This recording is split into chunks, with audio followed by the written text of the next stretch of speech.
The roar of 70,000 voices suddenly fell silent as Freddie Mercury stopped mid-song, his eyes locked on something happening in the wings. What happened next would become the most legendary unplanned moment in rock history. But before we dive into this incredible story, make sure to hit that subscribe button and let me know in the comments if you've ever witnessed a surprise that gave you chills. It was April 20th, 1986, at Wembley Stadium in London. Queen was in the middle of their magic tour, and Freddie Mercury was absolutely electric that night. The band had just finished Radio Gaga, and the crowd was still thundering with applause when Freddie walked to the front of the stage for what everyone thought would be a solo acoustic moment. "Tonight is special," Freddie announced to the massive crowd, his voice carrying that distinctive theatrical flair that made him a legend. "But I have a feeling it's about to become extraordinary." The audience had no idea what he meant, and honestly, neither did Freddie at that moment. But backstage, something was happening that would change everything. Whitney Houston had flown into London that morning for what was supposed to be a routine meeting with her European record label representatives. She was just 22 years old, riding high on the success of her debut album, which had gone triple platinum in the United States, but she was still relatively unknown in the UK market. The European executives were skeptical about whether her R&B sound would translate across the Atlantic. Her manager, Gene Harvey, had specifically arranged for them to attend the Queen concert that evening as a strategic move. "The British love their rock stars," he'd explained during the flight. "If you can understand what makes Freddie Mercury so magnetic to audiences here, you'll crack the code for connecting with European fans." Whitney had always been fascinated by Freddie's ability to control massive crowds with just his voice and presence. "I want to see how he does those high notes," Whitney had told her assistant Patricia earlier that day. "Mama always said if you want to learn, watch the masters." What Whitney didn't mention to anyone was that she'd been struggling with stage fright lately.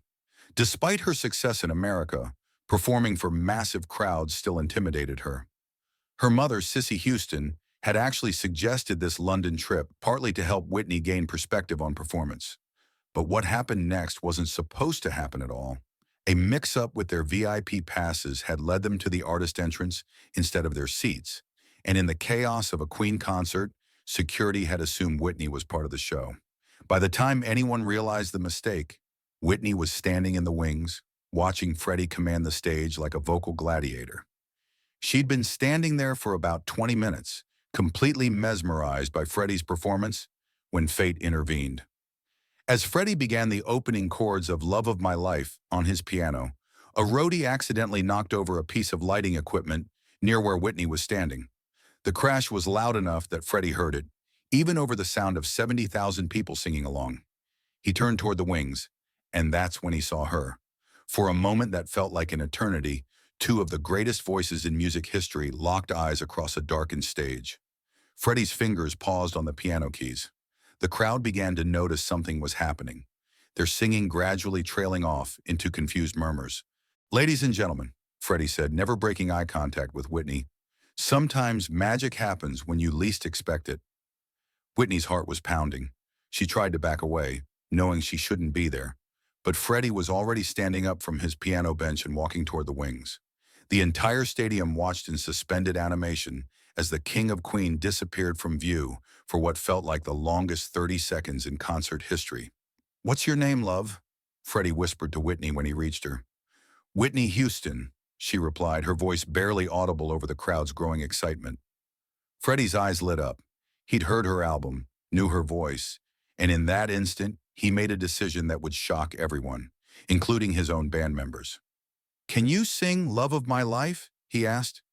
Whitney's eyes went wide. I don't know all the words." Freddie smiled that legendary smile. "Then we'll make up new ones." Before Whitney could protest, before her mind could catch up with what was happening, Freddie Mercury took her hand and led her onto the Wembley Stadium stage. The reaction from 70,000 people was unlike anything anyone had ever heard. It wasn't just applause or cheering. It was a sound of pure shock, excitement, and disbelief, all rolled into one massive roar that could probably be heard for miles. "Ladies and gentlemen," Freddie announced, his arm around Whitney's shoulders, "I present to you a voice that I predict will soon conquer the world. Please welcome Whitney Houston." The crowd went absolutely wild, even though most of them had no idea who she was. But they could sense something special was about to happen. You know that feeling when the air itself seems to vibrate with anticipation? That's exactly what Wembley Stadium felt like in that moment. Whitney later said that standing on that stage looking out at 70,000 faces in the fading London daylight was simultaneously the most terrifying and exhilarating moment of her young career. I could feel Mama's prayers lifting me up, she would recall years later, and I could feel Freddie's confidence pouring into me.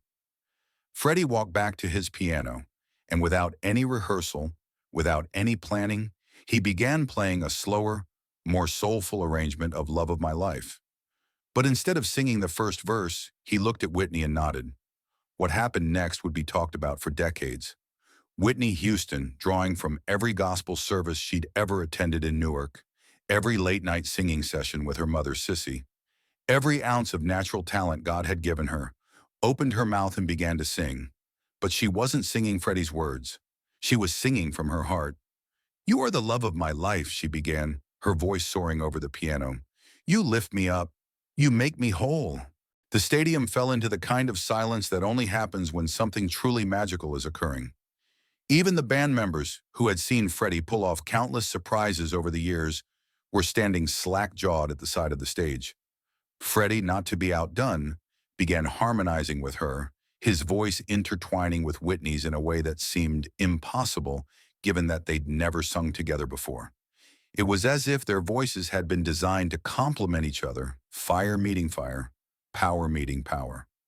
When they reached what would have been the chorus, Freddie gestured to the crowd, and 70,000 people began singing along, creating a moment that transcended music and became something spiritual. Whitney later described it as feeling like she was singing with a choir of angels. But the most incredible moment was yet to come. As the song built toward its climax, Whitney did something that no one expected. She began to run with the melody, taking it into gospel territory, adding runs and improvisations that showcased the full power of her voice. The crowd was losing their minds, but Freddie was grinning like a child on Christmas morning. When Whitney hit a note so high and pure that it seemed to pierce the very sky above Wembley, Freddie stopped playing piano and just stood there, applauding her along with 70,000 other people. The moment was so powerful that several people in the audience later said they started crying without knowing why. "That," Freddie said into his microphone when the applause finally began to die down, "is what we call a voice from heaven." Whitney was trembling, partly from adrenaline and partly from the realization of what had just happened. She had just performed an impromptu duet with Freddie Mercury at Wembley Stadium. It was beyond her wildest dreams. But Freddie wasn't done yet. He walked over to Whitney, took both her hands, and said something that the microphones didn't pick up, but that Whitney would never forget. "You're going to be bigger than all of us," he whispered. "Promise me you'll never let anyone dim that light." The crowd was still on their feet, still cheering, still processing what they had just witnessed. Many of them had come to see Queen, but they were leaving having discovered a new voice that would indeed conquer the world, just as Freddie had predicted. As Whitney left the stage, her legs still shaking, she passed Brian May, who simply nodded at her with the kind of respect one musician gives to another when they recognize true talent. Roger Taylor later said it was one of the most beautiful musical moments he'd ever been part of. But what happened after Whitney walked off stage was just as remarkable as the performance itself. The entire crew was silent for about 30 seconds, Roger revealed years later. Then everyone started talking at once. Our sound engineer said he'd never heard two voices blend like that without rehearsal. Even our cynical old roadies were saying we just witnessed something historic. John Deacon, Queen's typically reserved bassist, approached Whitney backstage and said something that would stay with her forever. "In 30 years of music, I've heard three voices that made me stop everything I was doing just to listen. Aretha Franklin was one. You're another." Freddie spent 45 minutes talking with Whitney about music, vocal techniques, and the business of performing. "He asked me about gospel music," Whitney later recalled. "He wanted to know how church singers learned to improvise, how we found those emotional connections to songs. I was teaching Freddie Mercury about gospel runs, and he was teaching me about stage presence." The story could have ended there, but fate had other plans. A BBC camera crew had been filming the concert for a television special, and they had captured every moment of the surprise duet. Within days, the footage was being played on music programs across Europe and America. That unplanned performance became Whitney's introduction to millions of viewers who had never heard her name before. Record executives who had been lukewarm about her potential suddenly sat up and took notice. The footage of her duet with Freddie Mercury became the calling card that opened doors and changed her career trajectory forever. MTV, which had been criticized for not playing enough videos by black artists, immediately began reaching out to Whitney's label about featuring her music more prominently. The network's executives had witnessed firsthand how a predominantly white rock audience had embraced Whitney's voice. Clive Davis, Whitney's mentor at Arista Records, later said that the Freddie Mercury moment was worth more than any advertising campaign they could have purchased. "You can't buy that kind of credibility," he said. "When Freddie Mercury publicly endorses your talent in front of 70,000 people, the industry listens." But for Whitney, it was never about the career boost. Years later, when she had become the superstar Freddie predicted she would be, she often spoke about that night as a turning point in her confidence as a performer. "Freddie taught me something that night that changed everything," she said in a 1992 interview. "He showed me that taking risks, saying yes to the unexpected, that's where the magic lives. I was terrified to step onto that stage, but he made me feel like I belonged there." The impact of that moment extended far beyond just Whitney's career. The footage became legendary among music fans, often cited as one of the greatest unplanned moments in rock history. It showed the power of collaboration, the beauty of different musical styles coming together, and the magic that can happen when artists support each other instead of competing. Freddie and Whitney stayed in touch after that night, developing an unlikely friendship that surprised even those closest to both artists. Their phone conversations became legendary among their respective inner circles. Freddie would call Whitney to get her opinion on vocal arrangements, while Whitney would seek Freddie's advice about stage presence and dealing with massive audiences.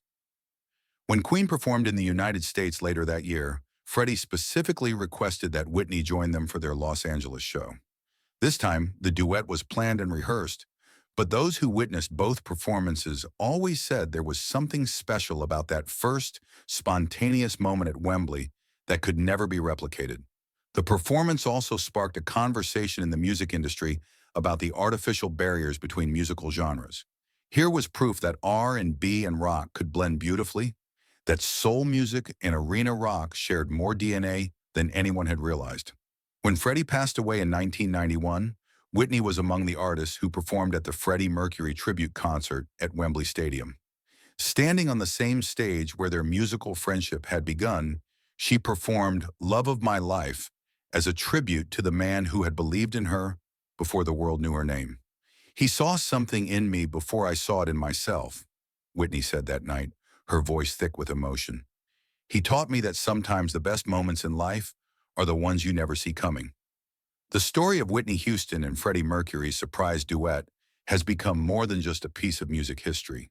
It's become a testament to the power of spontaneity, the importance of supporting emerging talent, and the magic that happens when great artists come together without ego or pretense. Today, whenever young artists speak about their breakthrough moments, many reference that night at Wembley as an example of how one moment, one act of kindness and belief from an established artist can change everything. Music schools around the world use the footage as an example of how to harmonize with an unknown partner and how to create something beautiful from nothing. The surprise duet also became a symbol of how music transcends boundaries. Here were two artists from completely different backgrounds: Freddie, the flamboyant British rock star, and Whitney, the young, gospel-trained R&B singer from Newark, creating something that neither could have achieved alone. But what made their voices blend so perfectly that night? According to vocal coaches and music theorists who have studied the footage, it was a combination of technical skill and pure instinct. Both Freddie and Whitney were classically trained in different ways. Freddie had studied piano and composition, while Whitney had been trained in gospel vocal techniques from childhood. When they harmonized that night, they were unconsciously drawing from these complementary musical educations. It's rare to see two singers with such different backgrounds find the same key and tempo so naturally, explained Dr. Maria Santos, a vocal coach who has worked with opera singers and rock stars alike. What happened at Wembley was a masterclass in musical intuition. They weren't just singing together, they were listening to each other in real time and adjusting their vocal approach to create something entirely new. The technical aspects of their performance became a subject of study in music schools across Europe and America. Students analyzed how Freddie instinctively lowered his usual theatrical vibrato to blend with Whitney's cleaner gospel tone, while Whitney added subtle rock inflections she'd never used before. It was musical evolution happening live on stage. Music producers began seeking out similar cross-genre collaborations, hoping to recreate the magic of that Wembley moment. The late 1980s saw an unprecedented number of rock and R&B crossover projects, many directly inspired by what they'd witnessed between Whitney and Freddie. That performance changed how we thought about collaboration, said producer David Foster, who worked with both rock and R&B artists during that era. Before that night, we kept artists in separate lanes. After seeing Whitney and Freddie, we realized the most interesting music happens when you blend those lanes together. The ripple effects extended to concert venues as well. Promoters began designing shows specifically to encourage spontaneous collaborations between artists from different genres. The Wembley effect, as it became known in the industry, influenced everything from festival lineups to award show performances. Even the technology used to record and broadcast live music evolved partly because of that night.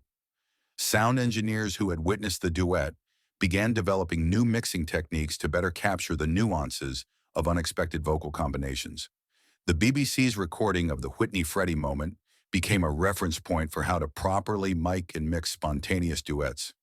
We learned more about live sound engineering from analyzing that one performance than we had from years of planned recordings, revealed Marcus Chen, who was part of the BBC's technical crew that night. It showed us what was possible when you had the right equipment in the right place at the right time.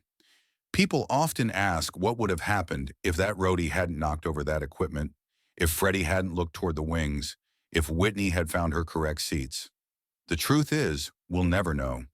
But what we do know is that sometimes the universe conspires to create moments of pure magic. The footage of Whitney Houston and Freddie Mercury's surprise duet continues to inspire new generations of musicians. It's been viewed millions of times online, and every time someone watches it, they're reminded that music has the power to bring people together, to create instant connections, and to produce moments that last forever. Freddie Mercury was right that night when he said Whitney would conquer the world.